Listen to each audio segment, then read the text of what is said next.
Assalamualaikum warahmatullahi wabarakatuh. Perkenalkan, nama saya Mila Saridu Mustafa dengan NIM 1503623064 dari Program Studi Pendidikan Teknik Bangunan Universitas Negeri Jakarta Angkatan 2023. Pada kesempatan kali ini, saya akan mereview jurnal dengan judul Evaluasi Program Praktik Kerja Lapangan dengan Metode CIPP. Untuk artikel jurnal tadi terdapat pada Jurnal Penelitian dan Pengembangan Pendidikan volume 5 nomor 3 halaman 323 sampai 328. Untuk tahun terbitnya itu tahun 2021. Untuk penulisnya ada 4 orang, yaitu ada Arifin Zuri, Hasan Maksum, Wawan Purwanto, dan Eko Indrawan. Untuk reviewer sendiri itu adalah saya, yaitu Mila Saridu Mustafa. Untuk tempat penelitian dari jurnal ini itu ada di SMK 2 Padang Sidimpuan, Indonesia. Pada artikel jurnal ini menggunakan model evaluasi CIPP. Model evaluasi ini dikembangkan oleh Savelbeam yang bertujuan untuk bisa mengevaluasi program. CIPP ini terdiri dari konteks, input, proses, dan produk. Alasan digunakannya CIPP ini karena penelitian ini bertujuan untuk melihat secara keseluruhan program ini mulai dari perencanaan hingga hasil dari program itu sendiri. Selanjutnya, untuk tujuan penelitian ini adalah untuk mengevaluasi pelaksanaan praktik kerja lapangan dengan metode CIPP di SMK Negeri 2 Padang Sidimpuan, jurusan Desain Pemodelan dan Informasi Bangunan. Untuk selanjutnya ada metode penelitian. Metode penelitian pada penelitian ini menggunakan metode gabungan atau mixed method, yaitu metode penelitian gabungan dari pendekatan kuantitatif dan kualitatif dalam satu proses penelitian yang sama. Untuk teknik analisis data yang digunakan pada penelitian ini menggunakan teknik analisis data statistik, kuantitatif, dan kualitatif. Untuk teknik analisis data kuantitatif menggunakan presentase tingkat capaian responden atau uji TCR, sementara untuk data kualitatif dianalisis menggunakan teknik analisis data Mills dan Habermas, yaitu data reduction, data display, dan conclusion atau verification, atau bisa disebut juga dengan reduksi data, penyajian data, verifikasi, atau penarikan kesimpulan. Selanjutnya itu ada pendekatan di penelitian ini menggunakan pendekatan kualitatif dan kuantitatif, di mana kuantitatif itu berdasarkan dari hasil respon atau angket, kalau untuk kualitatif berdasarkan observasi dan wawancara.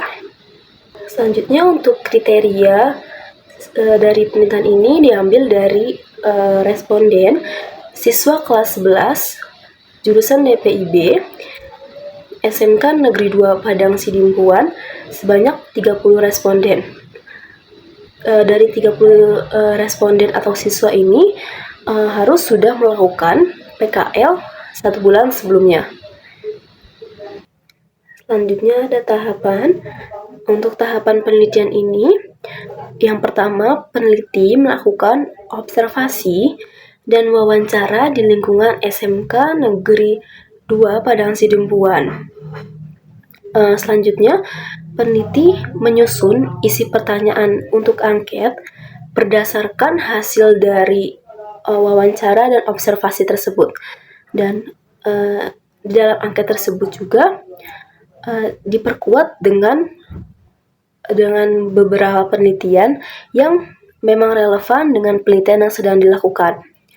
Untuk jumlah pertanyaan di angket ini itu ada 49 butir pertanyaan yang dibagi menjadi 4 bagian yang sesuai dengan konsep CIPP.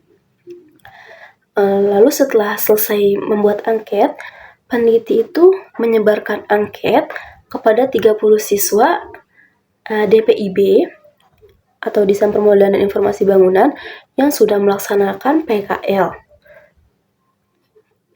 Setelah siswa mengisi angka tersebut, tahapan selanjutnya itu peneliti melakukan analisis data dan membuat kesimpulan. Selanjutnya itu ada komponen. Komponen di CIPP itu ada 4. Yang pertama ada komponen konteks, ada komponen input, komponen proses, dan komponen produk. Di dalam penelitian ini, komponen konteksnya itu terdiri dari 3 indikator dan 12 item pertanyaan. Dan ditambah dengan data hasil wawancara.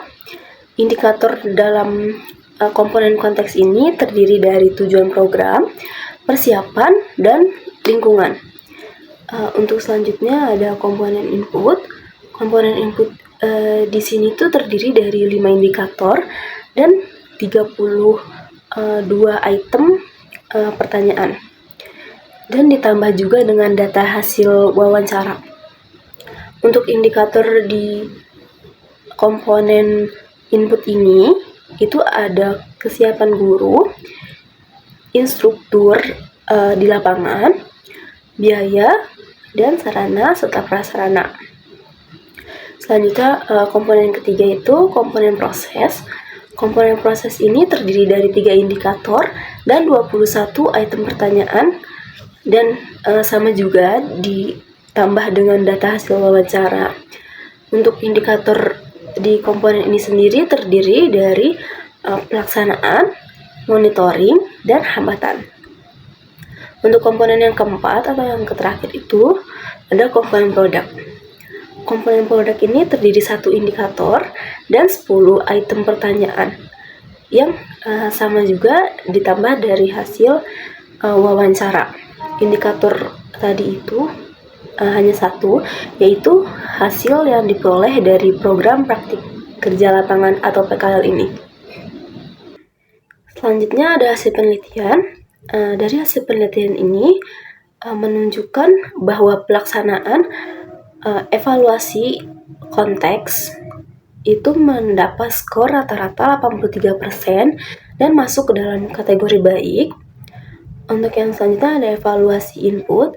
Evaluasi input mendapat skor rata-rata itu 78,96% dan masuk ke dalam kategori cukup. Selanjutnya ada evaluasi proses. Evaluasi proses ini memperoleh standar skor rata-rata 68,94% dan masuk ke dalam kategori cukup. Yang terakhir ada evaluasi produk. Evaluasi produk ini memperoleh standar skor rata-rata itu 77,89% dan sama seperti 2 evaluasi sebelumnya yang masuk ke dalam kategori cukup. Maka program PKL ini memperoleh hasil akhir skor rata-rata itu 79,09% dan masih masuk ke dalam kategori cukup dan masih perlu perbaikan. Untuk hasil analisis penelitian tadi itu menunjukkan bahwa pelaksanaan program PKL belum maksimal. Ditinjau dari 4 komponen yang tadi itu ada konteks, input, proses, dan produk. Untuk komponen konteks tadi memperoleh kategori baik, namun masih terdapat kelemahan pada indikator tujuan dan persiapan. Tujuan di sini tuh belum terarah dan persiapannya juga belum sesuai dengan standar pelaksanaan PKL. Yang kedua itu ada komponen input. Komponen input tadi masuk ke dalam kategori cukup dengan kelemahan utama itu ada di kesiapan guru pembimbing. Karena guru pembimbing tersebut bukan berasal dari guru produktif. Dan selain itu, sarana dan prasarana di sekolah tersebut untuk menunjang kegiatan PKL belum sesuai standar atau masih kurang.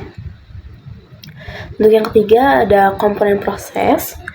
Komponen proses ini juga termasuk dalam kategori cukup dengan kendala pada pelaksanaan dan monitoring kegiatan PKL.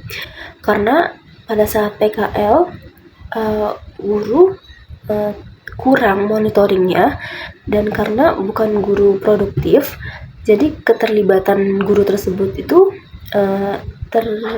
cenderung sedikit, dan oleh sebab itu kesiapan siswa juga jadi kurang. Untuk yang selanjutnya ada komponen produk. Komponen produk ini juga sama, menunjukkan hasil akhir cukup. Untuk komponen yang keempat atau yang terakhir itu ada komponen produk. Untuk komponen produk sendiri itu menunjukkan hasil akhir yang masuk ke dalam kategori cukup. Karena produk ini itu merupakan hasil dari kegiatan PKL yang sebelumnya itu ditunjang dari komponen input dan komponen proses, sehingga hasil akhir ini masuk ke dalam kategori cukup. Karena dari kelemahan yang ada di input dan kelemahan ada di proses. Dari hasil tadi itu menunjukkan bahwa hasil akhir atau komponen siswa PKL itu belum mencapai tingkat optimal. Jadi setelah siswa selesai melakukan PKL, ilmu yang didapat itu tidak terlalu banyak, tidak menunjukkan peningkatan ilmu yang cukup signifikan. Selanjutnya ada rekomendasi. Untuk yang pertama itu ada rekomendasi untuk program PKL adalah sebagai berikut. Yang pertama ada peningkatan kualitas pembekalan siswa sebelum pelaksanaan PKL. Jadi sebelum PKL dilakukan, sudah seharusnya pihak sekolah itu memberikan pembekalan kepada siswa maupun guru pembimbing. Hal itu dilakukan agar siswa dan guru pembimbing memiliki atau mengetahui tanggung jawab apa saja yang mereka tanggung, sehingga dalam pelaksanaannya siswa dan guru tidak hanya asal melaksanakannya saja. Untuk yang kedua itu pada saat pelaksanaan atau sebelum pelaksanaan harus dilakukan pembimbingan, dan pembimbingan tersebut harus dilakukan oleh guru produktif agar siswa benar-benar dibimbing oleh yang memang ahlinya.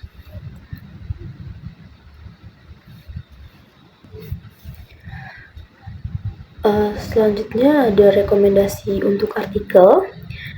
Untuk rekomendasi artikel ini itu yang pertama ada perbanyak sampel agar data lebih akurat. Untuk tadi kan hanya 30 responden yang dari jurusan DPIB, sehingga itu menurut saya datanya rada kurang, karena yang melakukan PKL tersebut juga biasanya lebih dari 30 orang dalam satu angkatan. Untuk yang kedua, tadi kan sudah disebutkan data kualitatif, yaitu wawancara. Namun di dalam artikelnya tidak diberikan kutipan langsung dari responden. Padahal tuh kalau disajikan juga wawancaranya, itu bisa memperkuat analisis kualitatifnya.